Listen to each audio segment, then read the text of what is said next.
ସମ୍ବଳ ହିଂସା ଘଟଣାରେ ରାଜନୀତି ରଙ୍ଗ ଲାଗିସାରିଛି।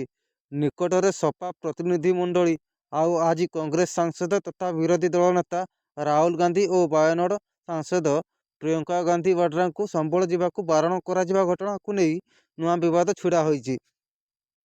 ବୁଧବାର ସକାଳୁ ଦିଲ୍ଲୀରୁ ସମ୍ବଳ ଅଭିମୁଖ ବାହାରିଥିଲେ ବିରୋଧୀ ଦଳ ନେତା ରାହୁଲ ଗାନ୍ଧୀ।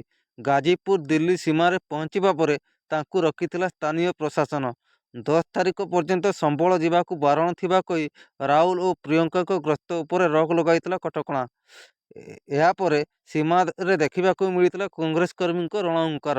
ରାସ୍ତାରେ ବସି ଧାରଣା ଦେବା ସହ ଓ ହଲ୍ଲା ନାରାବାଜିରେ କମ୍ପିଥିଲେ କର୍ମୀ। ସ୍ଥିତି ଏଭଳି ହୋଇଥିଲା ଯେ ଦୀର୍ଘ ଘଣ୍ଟା ଧରି ପ୍ରବଳ ଟ୍ରାଫିକ୍ ଯୋଗୁଁ ନାହିଁ ନଥିବା ଅସୁବିଧାର ସମ୍ମୁଖୀନ ହୋଇଥିଲେ ସାଧାରଣ ଲୋକମାନେ।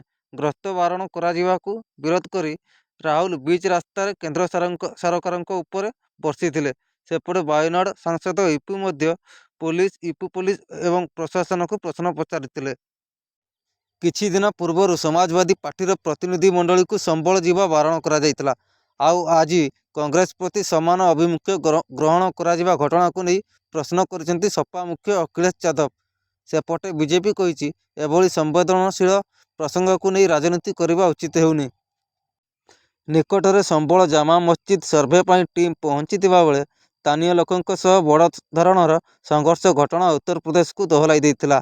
ସେପଟେ ପୁଲିସ ଗୁଳିରେ 5 ଜଣ ମୁସଲିମ ଯୁବକ ମୃତ୍ୟୁ ପରେ ଯୋଗୀ ସରକାରଙ୍କୁ ଘେରିଛନ୍ତି ବିରୋଧୀ।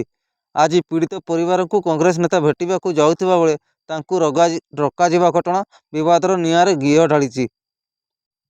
ତେବେ ଭିଡ଼ିଓଟି ଭଲ ଲାଗିଲେ ଚ୍ୟାନେଲଟିକୁ ସବସ୍କ୍ରାଇବ୍ କରିବେ ଏବଂ ଗୋଟେ ଲାଇକ୍ କରିବେ। ଧନ୍ୟବାଦ।